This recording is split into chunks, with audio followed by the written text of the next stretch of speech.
All right, good afternoon. You're in room Augustus 3 and 4 on the Defining the Scope track. And our first lecture will be Morgan Marquise Boire and CuteCats.exe in the Arab Spring.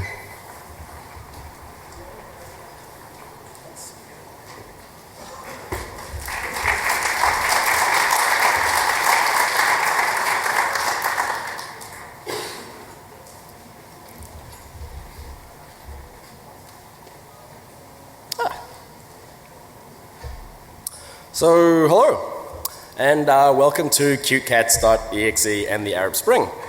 My name is Morgan Marquise Boire, and I work on the Google Incident Response team.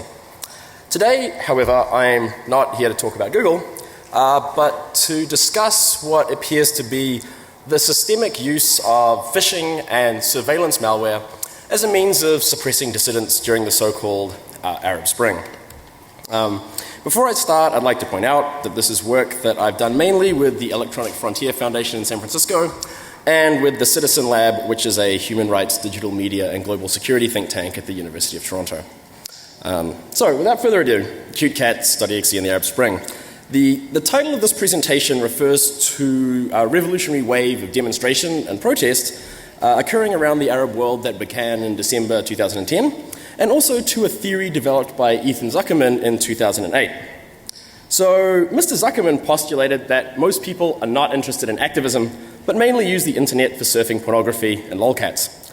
The tools that are developed for these activities, such as, Facebook, Twitter, Blogger, etc., are nevertheless very useful to social movement activists who lack the resources to develop dedicated tools themselves. So, he then goes on to stipulate that subsequently this makes activists more immune to reprisals by governments than if they were using dedicated activism platforms, because messing with people's cute cats and pornography provides a far greater outcry than shutting down obscure activist resources. So my corollary theory, which is the CuteCats.exe theory of digital activism, which is once a platform attracts a critical mass of activists, that platform will be used to target them. So I'm sure many of you heard people describe parts of the Arab Spring as the Twitter revolution or the Facebook revolution. I don't necessarily agree with those phrases, but they reflect the usefulness of the platforms Ethan Zuckerman describes in the organization of social movements. People that orchestrate surveillance campaigns are also familiar with this idea. And so unsurprisingly, the targeting of dissidents across several countries involved in the Arab Spring, the targeting has played on the usefulness of Facebook, YouTube, Twitter, Skype, and other popular platforms. So, as everyone is probably well aware, there has been an extended period of unrest in Syria. Protests began in January 2011 and spread into a nationwide uprising. Since then, the Assad regime has deployed the Syrian army to quell the uprising, besieging several cities. However, as of the present day, this conflict is still ongoing. Shortly before the beginning of the physical conflict, shortly after the beginning of the digital conflict, a campaign was started against the opponents of Assad's regime. While this was not publicly unearthed until 2012, evidence points to this campaign starting November 2011 or earlier.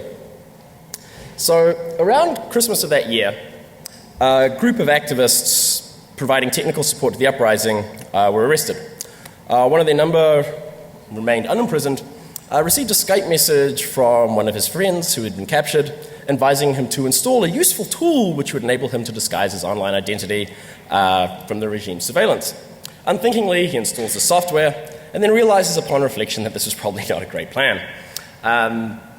He called to external agencies for aid, and analysis of his machine revealed that he'd been infected with a remote access Trojan, which provided significant capability for surveillance of its victims.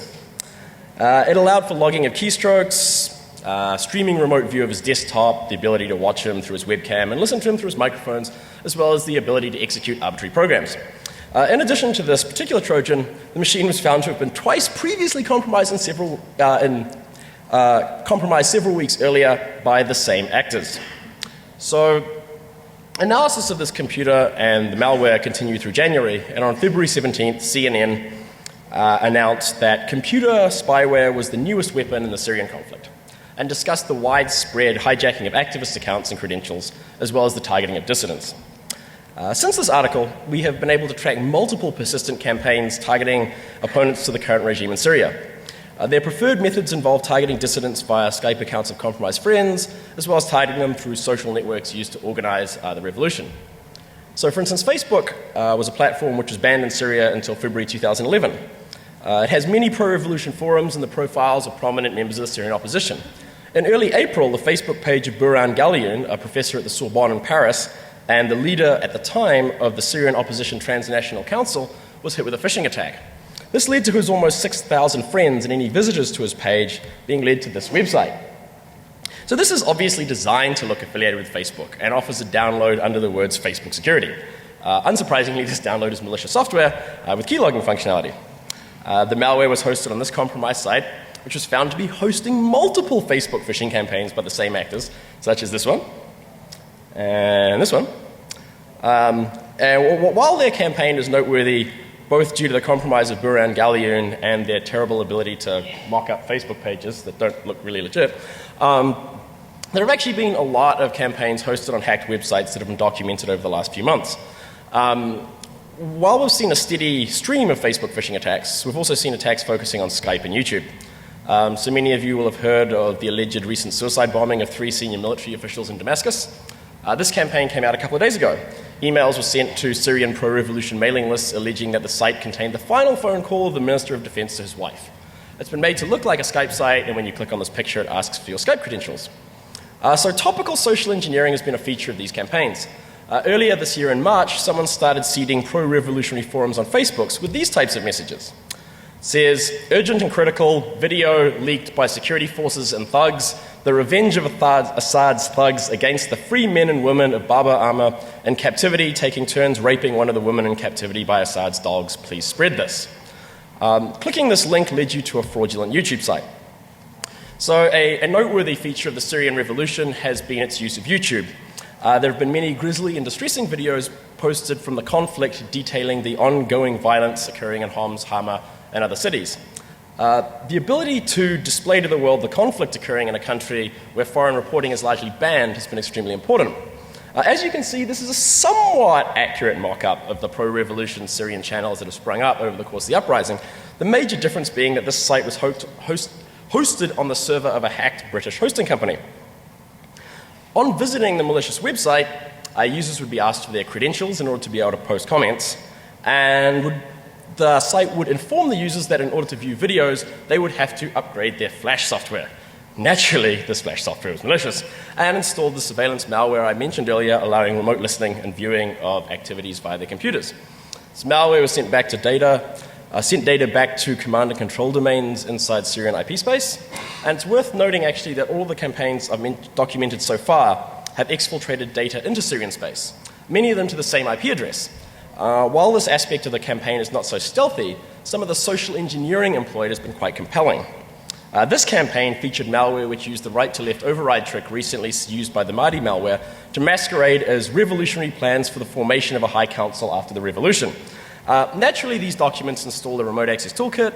However, they also displayed documents to the user which were purportedly intriguing and enticing and likely to be passed about by activists interested in their veracity. Another campaign by the same actors pretended to be a 0-hour plan for the city of Aleppo. Again, the purported documents installed a Trojan, however, they provided extensive documentation likely to be distributed by dissidents among their networks. It's not only political events that have been used for social engineering. Skype is used quite extensively by activists who distrust the country's telecommunications infrastructure. At the beginning of May, it was widely reported that Skype leaked your IP and by extension could potentially allow the tracking of your physical location. Playing on the concern of dissidents, the same actors began distributing Skype encryption software which would allegedly alleviate this problem. Note that this software does not actually encrypt phone calls. In addition to displaying a GUI rife with tragic abuse of Comic Sans, this installs the same surveillance malware discussed earlier. This malware was Dark Comet. This is a remote access toolkit which became associated with the Syrian revolution. Perhaps because of this, the author of it announced a couple of weeks ago that he would stop producing and distributing it. At a similar time, although not necessarily because of this, we've seen these groups in Syria move to the use of Black Shades rat. Since the demise of Dark Comet, we've seen 3 variants of Black Shades in a row used by So I'm really not very inventive when it comes to naming, so I don't have any scary names for these guys. But this group used ALOSH66 as a prefix for 4 of their CNCs. And so, distinguishing feature, predictable C2 naming convention. And they used, while they've been using dark black shades a lot recently, in fact I saw a new sample from them on Monday, they've previously been users of Dark Comet, these people being the same actors who performed the fake YouTube attack that I mentioned earlier. As I mentioned before though, heavy use of Dark Comet has been a feature of the pro-regime electronic actors in this region, particularly these guys. Again, inventive name. I'm not sure whether this group is related to the one I just discussed, but these guys loved using the same C2 address. So early on, they used the domain miru.noip.org, which pointed to 216.6.0.28, which I mentioned because it was actually outed in the CNN article in February. But despite this and the shutdown of their domain, they continued to distribute malware which connected to this address for months. So they were responsible for the campaigns I mentioned earlier involving the fake revolutionary documents, the fake Skype encryption applications, the zero-hour plan for Aleppo, and many more. Syria isn't the only country in this region that has experienced these types of operations though. After the success of the revolution in Tunisia, protests on living conditions began in November in Libya. Protesters clashed with police, attacked government offices, and I think most people know what happened next. The information I'm giving in the talk today is from analysis I actually did for a forthcoming case study being written by John Scott Relton on Libya. So during the uprising, it was alleged that someone had located Gaddafi's hiding place and located it on Google Earth. Having these files suddenly became something that was appealing to many, many people. One of the not completely understood adversaries of the Libyan opposition figured this out and created what were allegedly self-extracting files of these types of data. This malware was targeted at the Libyan opposition fighters using Skype accounts of compromised friends. This particular piece of malware was used to compromise a computer located in one of the key military operations rooms in Misrata where decisions were being made about targeting and military strategy. This malware acted as a keylogger, and the same C2 domain was used as several other samples discovered in this region during 2011. So, Bahrain. Protests in Bahrain started on 14th of February and were initially aimed at achieving greater political freedom and respect for human rights. Unrest continuing to the present day. There's been, imprisonment of human rights campaigners and police crackdowns and so forth. In addition to this, without drawing any correlation, there has been an information operation involving more advanced malware than any that I've discussed today so far. So in a campaign discovered in April of this year, malware was sent to activists via emails, ostensibly from reputable figures containing political content pertaining to the uprising. The samples I've seen masquerade as images or doc files, and when they're opened, they display a picture to the user as expected. However, they also perform additional operations. They install a multi-featured piece of surveillance malware, which allows for the harvesting and exfiltration of many different types of data, including screenshots, keystrokes, Skype calls, and more. It utilizes a virtualized packer to avoid identification and analysis, and contains many tricks to crash debuggers and bypass antivirus software. Data is exfiltrated to an address in a range owned by Batelco, Bahrain's main state-owned telecommunications company. While the malware contained many techniques to frustrate dissection, persistence revealed this. So in the memory space of an infected process, what appear to be debug strings featuring the word FinSpy were discovered. According to documents leaked by WikiLeaks, FinSpy is allegedly part of an intrusion monitoring suite called FinFisher. This toolkit came to public attention after the Egyptian revolution when documents of the state security apparatus were scrutinized. These documents seem to suggest that the Egyptian government had involved in discussion over the purchase of this software. Because it's a turbo talk, I don't have time to go into all the details of this malware or the investigation surrounding it. However, this research has been summarized in a blog post which was released today, which you can read at this link. So, what can we actually do about all of this? So, letting people know that there's stuff going on is really important, which is why we have blog posts. If people know they're targeted, they can do smarter things. If people in general know what's going on, they can be better educated. Also, the theory is that if you know this stuff is going on, you can come to Blackhat, to the security community, and give a talk about it so people that are smarter than you, or well, smarter than me, will think about these problems and come up with creative and novel solutions. So thank you. I'd like to thank these people because they're great. And questions?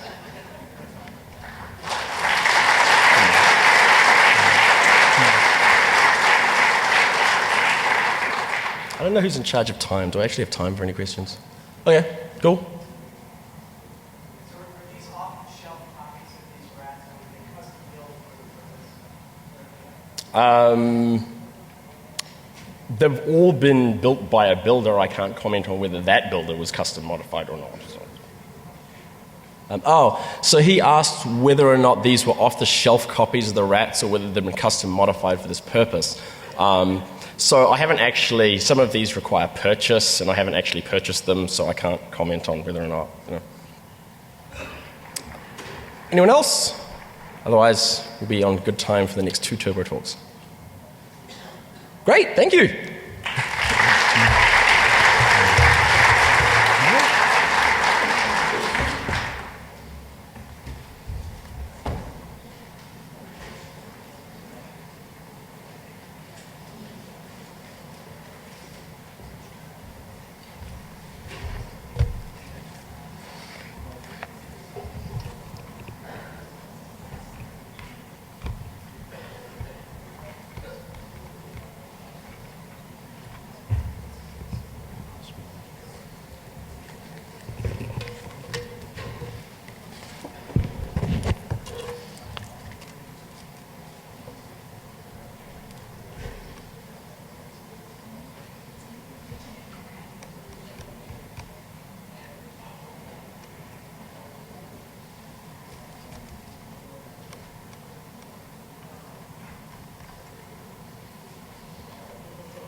Well, hello.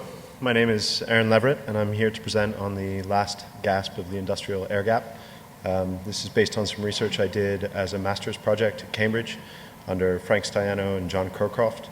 But it has continued since then, and essentially what I'm going to try and do is convince you that the myth of the air gap is just that, a myth, and that it's not actually helping us when it comes to industrial systems. And I'm going to try and do that in an evidence-based manner, showing you a variety of different systems that can be found on the internet. And if you happen to be a vendor of one of these systems and you're here today, I encourage you to come and find me afterwards because I've baked you lavender scones, because I know this might be a bit rough, but it's all of you going through it and not just one vendor. So here we go. The first myth of the air gap is that it's the default in industrial systems. That's not what I found when I was working for GE or ABB. There are a lot of connections that must be made for updates, for alarms, for all sorts of things on industrial systems. So it's not really the default, and we've been fooling ourselves since about 2006. Another myth is that they're easy to deploy and maintain. That's not actually true. If you have created a segmented network, you have to maintain that over time. And if you merge two companies, you can very quickly discover that that air gap is gone, right? Also the idea that they're cheap, that's again not true because it puts you in competition with your chief financial officers who need data flowing in and out of these organizations to make money in a public utility. And also the idea that they make attacks impossible should be self-evident to everyone in this room. So to disprove this, I have more than 12,000 counterexamples for industrial control systems. So that particular tag at the end is not exact because it can't be, so I'm talking about PLCs, I'm talking about RTUs, I'm talking about uninterruptible power supplies and that sort of thing. And I break them into two categories because HVAC and BMS are considered to be not as critical, or at least not often as critical national infrastructure. I personally don't think that's true, but it's nice to separate them into two categories. So in the second category, I have more than 22,000 examples of HVAC and BMS. And that's over the last 2 years, and I'll tell you a little bit more about how we got those. So we know that networks aren't static, they change over time. That's why it's difficult to maintain the idea of segmentation. And also the idea that it's cheap, it does indeed restrict the business drivers. So You may need data flowing out from a generation plant to say how much electricity is being generated so that the people purchasing that can match it to the demand, right? And that's cross-org info sharing. That doesn't mean that the industrial control system network necessarily needs to share that data, and there's a lot of good ways we can do that, but the first thing we have to do to get there is admit that the air gap doesn't exist. Okay, we certainly know that it's not the best defense. Physical and insider attacks can breach a segmented network. And also, I think that it's fooled us into not doing as much net security and application security because we believed this to be true. And I think that's a shame because even if you do have a segmented network, then you'll need to defend it against some other attack at some point in the future. And it'd be nice if your application security and your net security had been in place as well, right? So how did we do this? You know, you want to ask yourself a question of how many industrial control systems are internet facing. How do you even measure that? How do you go about doing it? And in particular, we have this problem known as the scanning problem in this community, where you run nmap-o on a particular device, which uses non-standard packets, Christmas tree packets, and therefore many of these devices crash. They don't have complete network stacks, etc. So this makes it really difficult when you go into the environment. They say, we don't want you to scan because you're going to crash our devices. But then they assure you that the network is not connected to the internet. And you think to yourself, how can you continually prove this if you're not running any scans? So my answer was to use Shodan because it had just come out at that time. And I was able to find industrial systems devices. And the other thing is I wanted this to be a very repeatable process that anyone in this room could do so that you can go and check this evidence yourself. So most of you will have heard of Shodan, but just in case you haven't, it scans through the entire IPv4 space every 3 months and gives us a sampling, and that's roughly the resolution of that sampling. So I'd like to say thanks to John Matherly for creating that, and it allowed me to write some more code on top of it. He's now added the geolocation that you see there at the bottom in the second tab into the service, but when I first got started, I was doing that on my own based off of the code that he wrote. And then we decompose the banners that we get looking for known exploits and vulnerabilities. So this isn't zero-day stuff. This is model recon, right? Okay, so mini rant here. Back in 2002, many of you will remember trustworthy computing, right? And I think that was a fantastic movement and it's kicked off a lot of great work since then. But I find this particular quote a little bit disturbing here in 2012 because we wanted trustworthy computing to be as available and reliable and secure as electricity, water services, and telephony.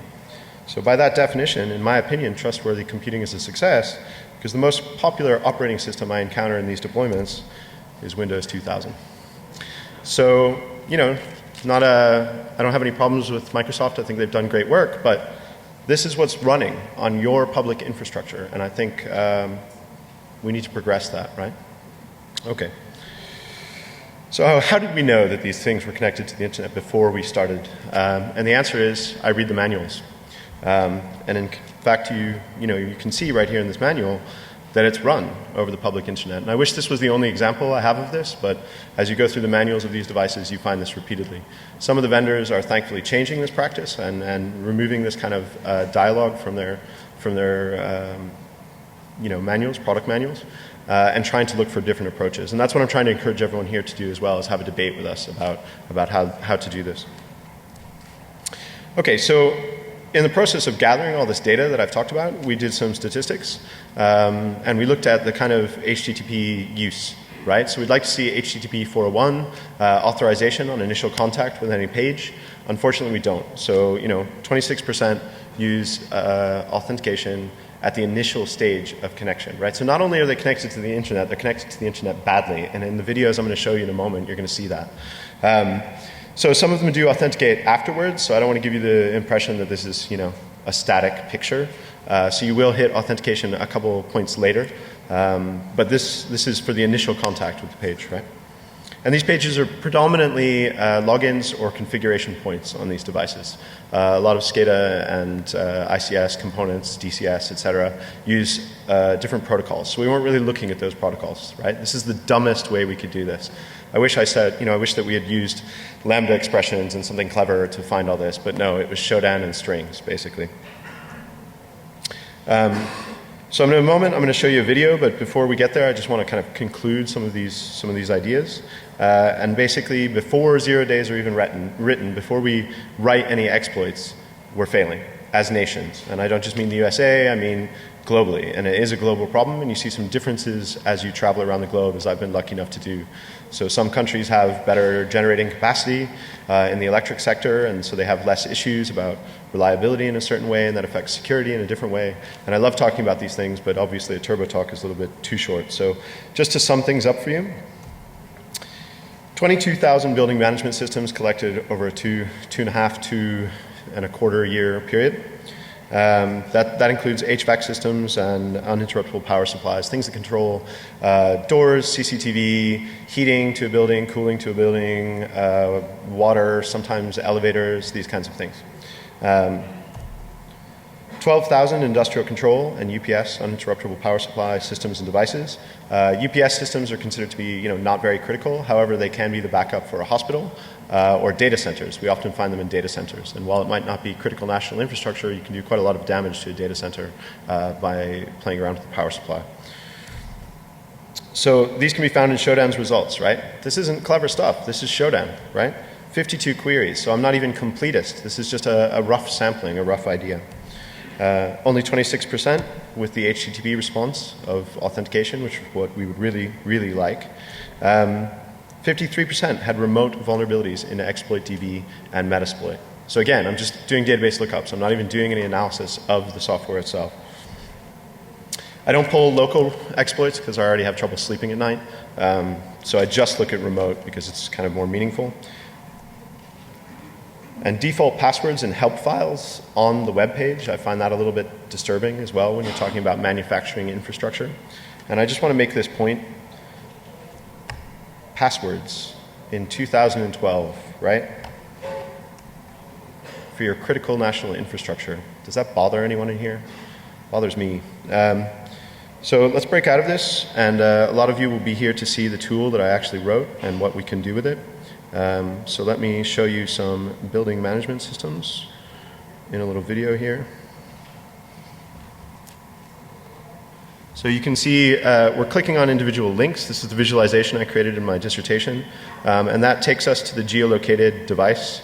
That geolocation might not be terribly accurate because it was passive, but you can do active geolocation down to 590 meters. As that gets down to about 200 meters, it becomes really scary because you can infer the use of the device. You can see a little window there in the middle as I scroll along. So the results are appearing and disappearing based on the 3-week window that they appear in Showdown. You can see that we've stored the known vulnerabilities in that data. So this is for Daffy's department store. This is a tax center. Okay, it's not critical national infrastructure, but it's a store, and you have some access to the building management system of that store. And this is an nylon controller, sometimes used in lighting. This is from a company called Tritium. Billy and Terry did some great work on this recently. You'll notice that it's attached to a university. And we can go in and have a look at the page, and here we have MD5, client side, as the authentication for a building management system. Now you might think, university, so what, no big deal, that happens to be near here. Turns out this university is teaching nursing and doctoring, and so I consider that to be kind of serious stuff, even though it's just a building management system. So moving on from Tritium, because it's not just one vendor, it's many vendors. Here we have Siemens with their OZW775. Another controller, I found one of these in Cambridge that was controlling the sprinklers to a library that had 17th century manuscripts. You can see that this has alarms unauthenticated, so we get some idea of the data. And here's another building management system. The last 3 of these were sent to me anonymously by someone I like to call a concerned citizen, so thank you to him for sending those. I mean, I assume it's a him.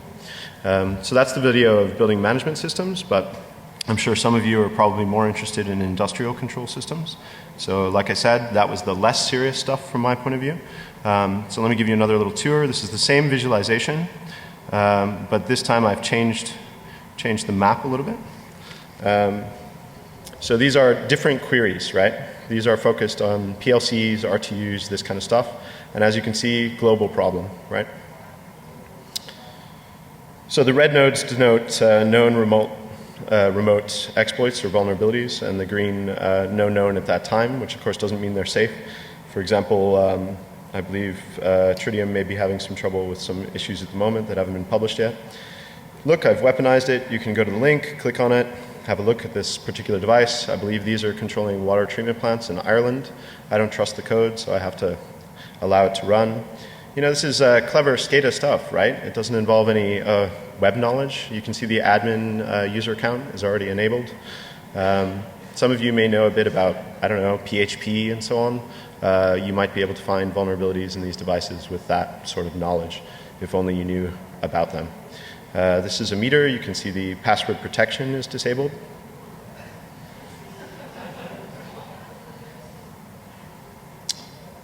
This is a Moxa serial device server. So these are Ethernet to serial converters. They disclose quite a lot of information, again, without any authentication. I want to make it clear I never attempted authentication with any of these devices. If presented a prompt, I stop. So basically, I'm web browsing, right? That was an industrial Ethernet switch. This is another type of device. Justin Clark found a backdoor in this device using the MAC address to calculate a password. That wasn't informed, or the customers were not informed of this, and you can see the MAC address published on the page, right? Yay, we have to authenticate. This is one of the good ones. Siemens Sematic, as you know, looked at by Billy Rios and also found by Professor S on the web. So an HMI is a human-machine interface. It's basically the display to the user control engineer. This is an Allen Bradley PLC. Again, as I said earlier, I don't trust other people's code, so I'll have to allow this to run. But for your pleasure, for your viewing pleasure, we'll run it. So you can see there's a bit of information disclosure about network and configuration and so on. And then, yay, we're presented with authentication. That's great. That's a good start. And again, I don't want to pick on any particular vendor. You know, here's Schneider, because this is broadly the practice of an entire industry. And I think it's not really fair to just go after Siemens or any of the others. This particular device is showing a view of a facility in Germany. I don't know why. And this is another example of the device. These are found more often in Europe. This is another reason to do this work globally, because you find some devices used more heavily in certain countries and certain sectors than they are in other countries. So you learn quite a lot about that. And finally, at the end, I won't say who the maker of this is, but you can see the stuff written at the top is, I believe, Turkish, and we translated it just to see what it was. And it has the very comforting phrase, mineral resource drip remote monitoring system. You know, I don't know about you, but I'm slightly uncomfortable with these things being on the web using HTTP. So that's my talk. And if you have any questions, then please come and find me later. And as I said, I have baked some lavender scones for all the people featured in this video. And I mean you no harm. We just need to improve things. That's all I'm trying to say.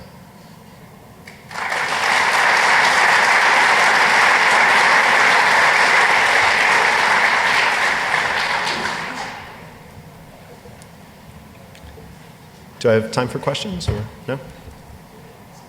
6 minutes? Yeah? Okay. So I guess I do have time for a couple questions. I'll take more later if you want to ask me privately. But if you have any public questions, go ahead. Go ahead.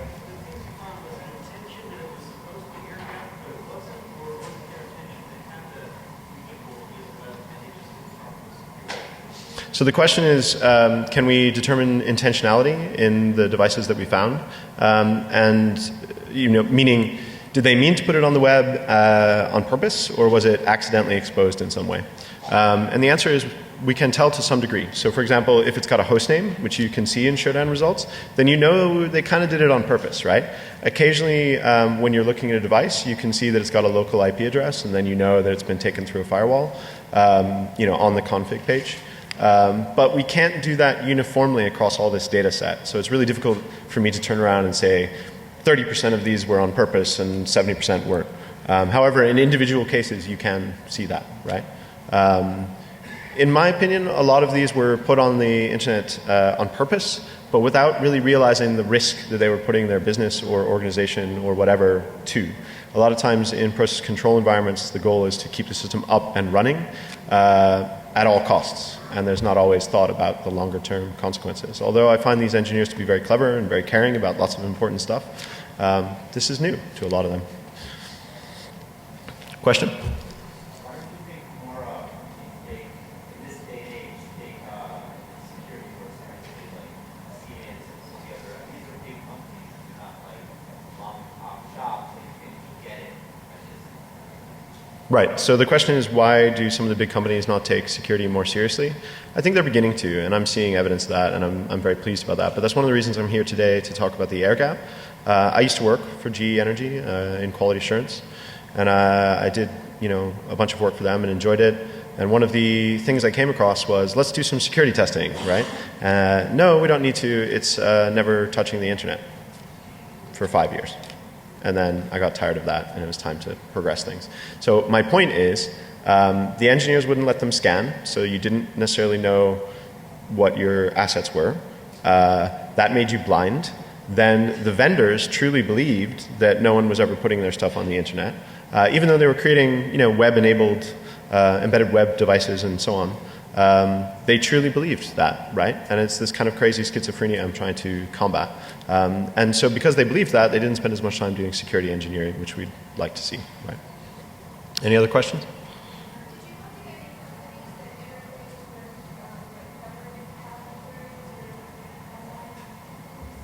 So the question is, did I look at companies that integrated with government power grids and so on? So some of the uninterruptible power supplies could be related to government buildings.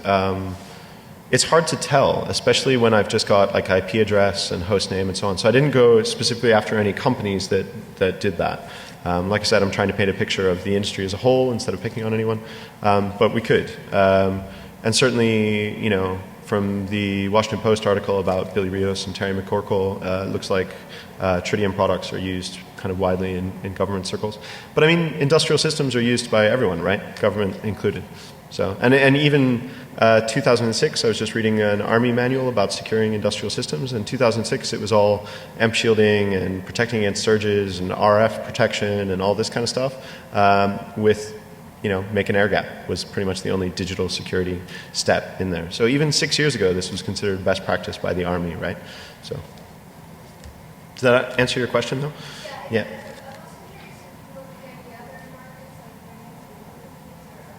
No, and in fact, if I have the chance to inspire people to do something with Shodan, please do, because you could look at financial companies, you could look at almost whatever you want in there, and it's a little bit of a snapshot of the internet. What do hackers fear most? Getting caught in a log somewhere so that someone comes and knocks on their door. One of the things I like about Shodan is it kind of reverses the problem. Companies and governments and so on can now get caught in a log somewhere, and we can show what's going on. So yeah, you could look at financial companies if you wanted to. Any other questions?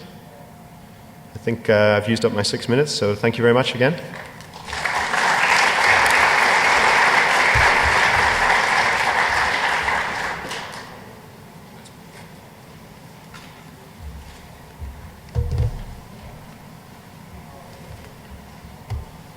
Where is the plug?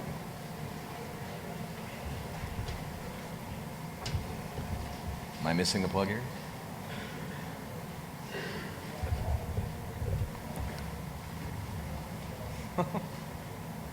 Where'd you put the plug?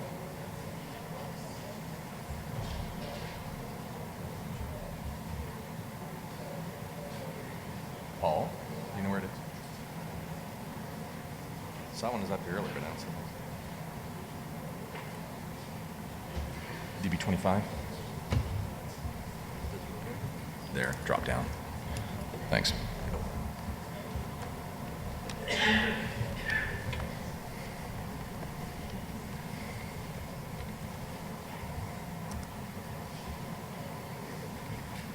Cool. Excellent. Good afternoon. I'm Sean Barnum with the MITRE Corporation, and I'm going to be talking with you this afternoon about an ongoing community effort known as the Structured Threat Information Expression, or STIX. And in the short time I have with you, I'm going to try and give you a quick introductory overview of what this effort's about, kind of where it's going, with the hopes of at least informing you of what it is, its relevance, and really inspiring you to maybe dig a little bit deeper if this is something that's relevant for you, and have you become part of the community, part of the conversation, because that's what this is, definitely a community effort. So to start out, or actually I should say, if you were in Sean Henry's keynote this morning, I didn't talk to Sean ahead of time, but his talk was about as perfect of a setup for what this is targeting as I could have possibly dreamed of. So you'll see a lot of parallels with what this effort is looking to do and some of the key drivers with the stuff that Sean talked about this morning. So to start with a little bit of contextual background, Much of this will be kind of in the obvious realm, but I think it's important to set the context for what's driving this effort and what the key objectives we're trying to reach and the things that are going on. So anybody who's playing defense in the digital domain is familiar with that frustrating feeling of kind of fighting an ongoing, never-ending losing battle against an adversary that you kind of is out there and is outgunning you. That situation is getting worse day by day as the threats continue to become more diverse, to evolve in capability, evolve in number. So that's kind of a never-ending problem that we're facing. We really need to find ways to kind of turn that paradigm. At the same time, traditional approaches to defense that are inward focused, looking at the defenses we have in place, looking for vulnerabilities in those defenses wherever they might be and try to patch and mitigate them as much as we can, is necessary, but it's also insufficient. We can never become 100% secure. In the limited time, the limited resources we have, we need to make sure we're making more strategic and better decisions on how we actually look at that defense. So really what it requires is a balancing outward focused view. We need to actually understand the adversary. We need to understand the behavior, their capability, their intent, how they view our defenses, how they interact with our defenses such that we can make more strategic decisions. So kind of a balanced inward-outward focus. Excuse me. At the same time, today we're finding the sort of complex attack chain, so kill chain type view of attacks that in the past have existed for over a decade with the APT type actors, and were very rare in the past. Today are much more commonplace. We're seeing these sorts of attacks, complex attacks occurring within cybercrime, within activism, with lots of other places. And unfortunately, kind of our traditional view for dealing with these sorts of complex attacks is very much kind of left of the, or right of the exploit. We're really in an incident response kind of capability. That's the visibility we have. That's the sort of ability we have to do courses of action. And unfortunately, while that's necessary, again, it's also insufficient because to some degree, by that point, the horse has left the barn and we're just trying to gather up what we can to save it. But we need to find a way to try and find, again, a balance on the other side. Oops, I went backwards. A balance on the other side to have visibility and take courses of action left of exploit. How do we actually have that cyber threat intelligence, that view of what's going on with the adversary, what sort of behaviors they're doing, how do we predict them, how do we see what's going on and make courses of action and determinations earlier in the kill chain. So balancing that proactive and reactive. So to do all these sorts of things, to have that sort of visibility early in the kill chain, to be able to balance inward and outward focus and understand the threat actors and make strategic decisions rather than just tactical and responsive decisions, really it calls for a need for holistic cyber threat intelligence. So this is the stuff that Sean was talking about this morning. So how do we move from a reactive status to a more intelligence-driven status that we can understand the adversary, take strategic actions, understand what they're doing, why they're doing it, detect the early stages of it, and these sorts of things. And threat intelligence is not a single-player sport. There is no organization who has adequate information to give them the situational awareness to make those sort of determinations on their own. So really what we're looking at is the ability to share overall context and share among trusted partners and communities. And it's not just one community, it's each player may play in multiple different communities with different levels of trust, sharing different sorts of information. But that sort of paradigm is very important because my detection today of something that just happened to me could become your protection tomorrow. If I share that to you, you can actually avoid it reaching the exploit stage in the kill chain for you. So information sharing is an absolute core component of enabling this. And to do that sort of information sharing at scale, at machine speeds, to do this sort of complex cyber threat intelligence requires automation. There will always be a human in the loop. There's always people that are focused on making decisions, interpreting the deep stuff. But as much as possible, we need to allow them to use their limited cycles to focus on those tough, deep analysis questions, making determinations, and as much as possible, offload the busy work of transforming data, looking for certain patterns of data, those sorts of things that can be automated. And all this together, if we're going to do this sort of automation, we're going to do this sort of complex sharing, if we're going to do this sort of information and cyber threat intelligence, it really calls out for a need for a standardized representation for what we talk about when we say threat. And there really does not exist such a representation today uniformly, and that's what STIX is targeted at doing. If we take a look at the information sharing component of that, this sort of information sharing of cyber threat information, and especially indicators, is nothing new. This has been going on for years among different communities. But typically that sort of information is very atomic and very limited in expressivity. We're talking about things like IP lists. Here's a list of 10 IPs that we know are bad, or file hashes, or URLs, or maybe email addresses. So little bits of the overall problem that are something you see this, you might worry, but they don't really give you depth. So a file hash just tells you the hash. It doesn't tell you anything else about the file. It doesn't tell you the context of why you should be concerned with these sorts of things. So they have existed, this sort of sharing, but it's very limited. At the same time, most of the sharing that does exist today is typically human to human in nature. So it's analysts in one organization communicating with analysts in another organization, usually in an unstructured fashion. So this is typically done with web-based portals or encrypted email. So in a portal sense, it's things like US CERT creating a all-caps PDF alert document, throwing it up a portal, and other people coming and pulling it down. From an analyst to analyst perspective, it might be two different partners within a community, one of them writing up an email, and in the body of the email just saying, hey, we saw this kind of C2 activity occurring and this sort of thing, you might want to look for these. And it's sent email back and forth. So again, there's some limitations to what you can actually get out of that sort of approach. There are some more recent trends towards machine-to-machine interactions, but again, it is typically very limited in expressivity, and it's usually focused on known attack patterns of things that are occurring. So what STIX aims to do is to extend indicator sharing so that we can manage and exchange much more expressive indicators that give you much more context and allow you to make strategic decisions on those, and not just indicators, but also going beyond indicators to do other cyber threat information as part of this overall picture. So that's really what it's targeted at doing. So how did we actually get to this? How did it evolve? How did STIX as a standardization approach evolve? It really started about 12 years ago with the CV, which I'm sure most of the people in the room are here familiar with, which was an attempt to try to standardize how we identify and reference publicly disclosed vulnerabilities in packaged software. So how do we do that? So there's a standardization efforts on the vulnerability side. That's great from an IT management perspective. Do I have software deployed in my environment that has these sorts of issues? How do we do those? That evolved into the CWE, the Common Weakness Enumeration, which is an abstraction off those vulnerabilities to what are the weaknesses and characteristics, the things that were done in software systems and networks that could actually lead to vulnerabilities. So in this way, we could identify this sort of stuff, mitigate it, and hopefully prevent it before it ever becomes something that shows up in CVE. That in turn led to kind of that balanced inward-outward focus, an outward focus in a standard called KPEC, which was a way to characterize common attack patterns, or the way that attackers viewed the systems and what sort of weaknesses they would go after, what the sort of actions they would take. So that's the kind of initial balance, and that was the initial piece of the standardization kind of on the threat side, and that occurred about 6 years ago, first came out, it's still out there right now.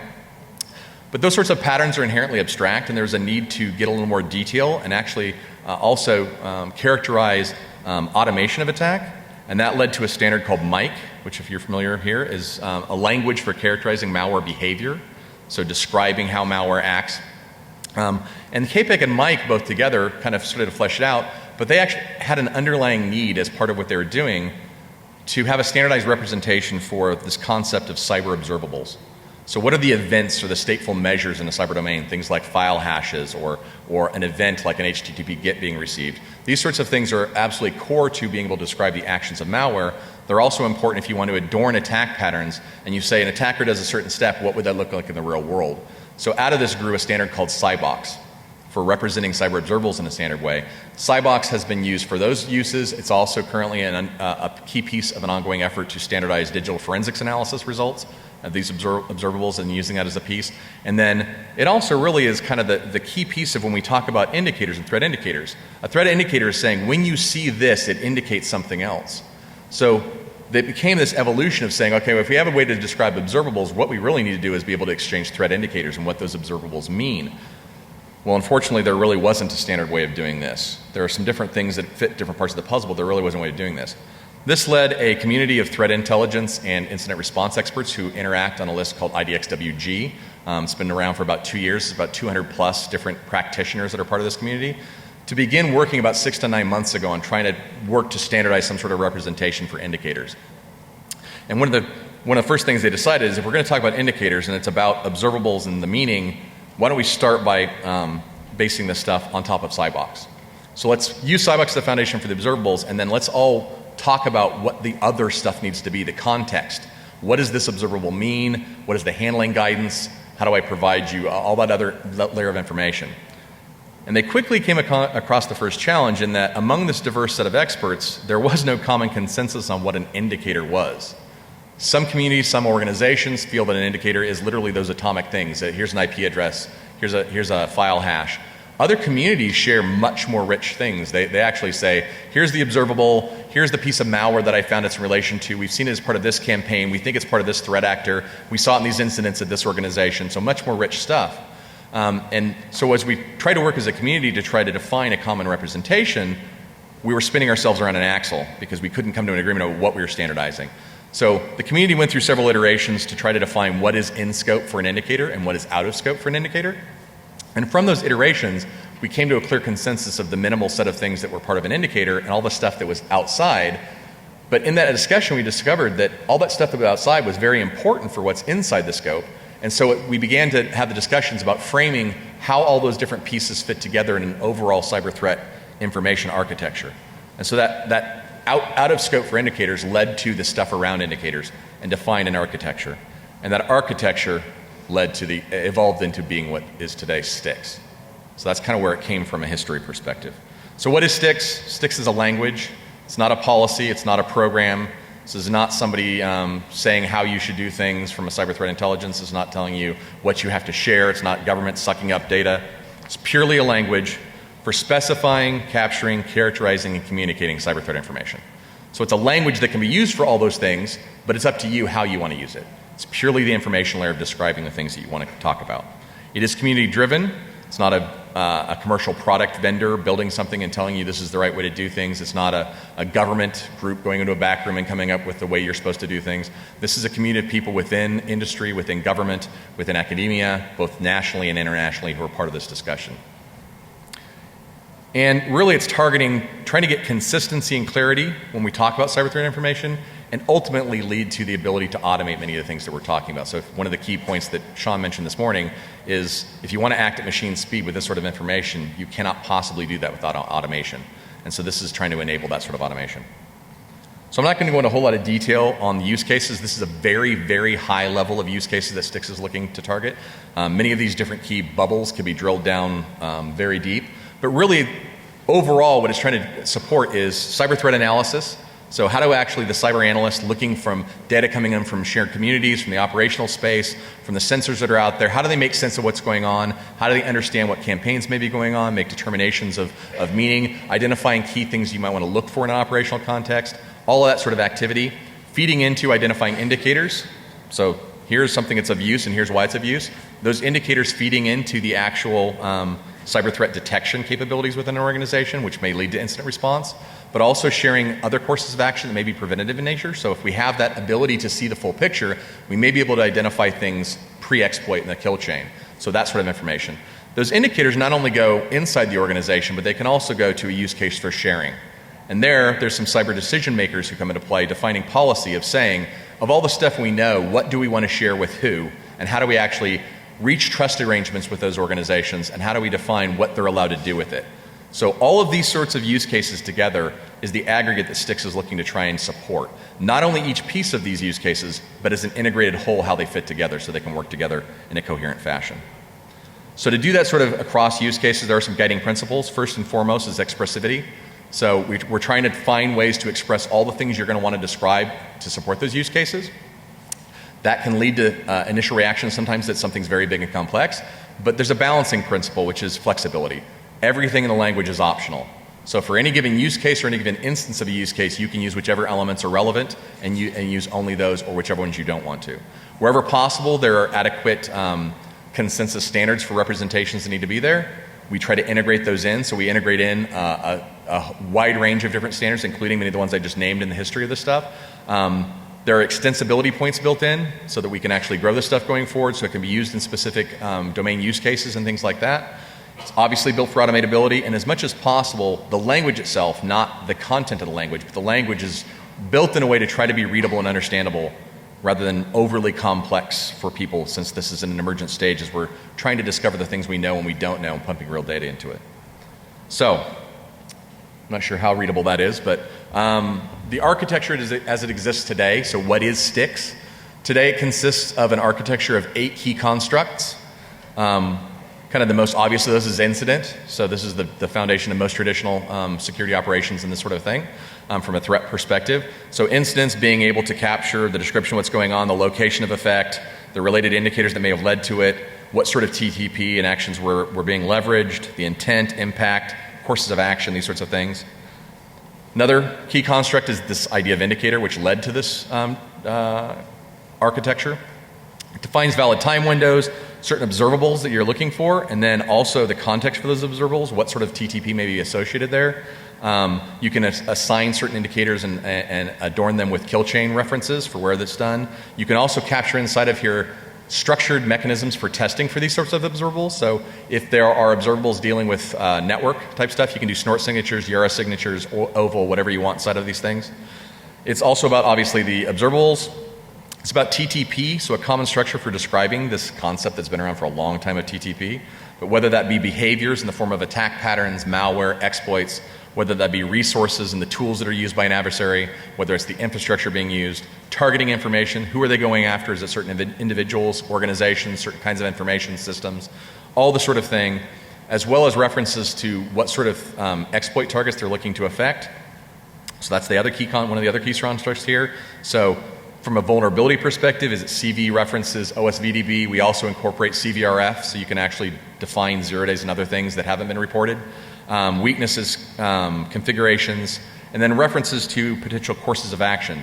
So how do we have a common structure for representing courses of action, whether those be remedial in nature, so how do we remediate certain vulnerabilities or mitigate weaknesses, these sorts of things, but also maybe response in type from things like incidents. So, describing the actual course of action, the objective, the impact, the cost, the efficacy, as well as possibly capturing structured representations of those. Goes beyond that to actually look at the higher levels of threat intelligence. So the ability to characterize campaigns. So if we look to see what is the common intent, so common incidents, indicators, TTP that we're seeing occurring with the common shared intent typically from a shared threat actor, how do we define that intent? What sort of TTPs are associated with these campaigns, incidents, indicators, attribution to threat actor, this sort of thing. So also the ability to characterize threat actors, where those are specific threat actors or by profile. How do we characterize what sort of intent they share, what TTP have they leveraged in the past, what sort of incidents and campaigns have we associated with them, all this sort of information. So you see there's lots of these different pieces, and then you can see how they're all related to each other to some degree. And when we try to talk about this stuff to either C-level executives or to some degree when Sean was talking this morning, he was talking about some key questions that we need to answer as part of cyber threat intelligence, and different pieces of this construct actually address different answers, different questions. So observables help us define what we're looking for. Indicators basically tell us why we should care about those things we're looking for. Incidents tell us where they've been seen before. The TTP structure allows us to say exactly what was the adversary doing. Exploit target allows us to say what were they going after and looking to attack. Campaigns tell us why they were doing it, what were they trying to do. The threat actor tells us who was doing it. And the courses of action allow us to characterize what we should do about it. So it's these different dimensions to this overall puzzle as an integrated whole and an integrated architecture for this sort of information that Styx is looking to try to provide. So beyond the architecture, there has been an initial implementation using XML schema, not as an assertion that that's the way that everybody should build things, but it is ubiquitous, it's portable, it's structured, and allows us to define all the concepts that typically people talk about but may not really be thinking about in the same way, to provide a concrete straw man for actually structuring. When we talk about handling guidance, what does that mean? How do we actually structure what we need to? So it provides that straw man that we can all talk about things and refine and build on things. It also provides a practical structure for early real-world prototyping and actually doing proof of concept implementations. And there are several of these that are ongoing right now for doing this sort of a thing as well. Overall, we want to plan and iterate to use real-world data, discover where there's gaps, discover where we need to refine and fix things. Can you do that? Eventually, when we reach a point of stability, we will abstract from that XML implementation and define a specification that is independent of that specific implementation. And then that specification could then be drilled down into various other implementations, whether those be semantic, RDFL, whether they be JSON, whether they be protobuf, thrift, whatever else you might want to do. And as long as those are based on the same semantic specification, they should be interoperable with minimal transform between them. So depending on what sort of protocol stack, what sort of technology stack you want to go with, you could actually do this. So adoption and usage, this is still early. So I said 6 to 9 months ago is when we started talking about indicators. Styx as an actual implementation has only been around 2 months. I just received public release to talk about this last Thursday. But even in that short amount of time and the level of maturity that's reached, it's had extensive interest, in fact, almost universal positive reaction from broad communities. And it's actually currently being used as many different things. So DHS has a program called TAXI, the Trusted Automated Exchange of Indicator Information, that's looking to be a set of protocols, specification of protocols and APIs for the pipe to exchange this sort of information. So organizations that want to share it can actually have a protocol defined between them, and then everybody can share in the way they want to do. And it's based on sticks. The US CERT strategy for how they handle incident response and threat data and how they share it out is currently based on sticks, and they're looking to integrate it further into what they're doing. The FS-ISAC, the Financial Services ISAC, about a month and a half ago announced that they... If you gave me a $20 donation and I bought beer, I would tell you that. You know, and if that encouraged you to not donate again, it's something we'll live with.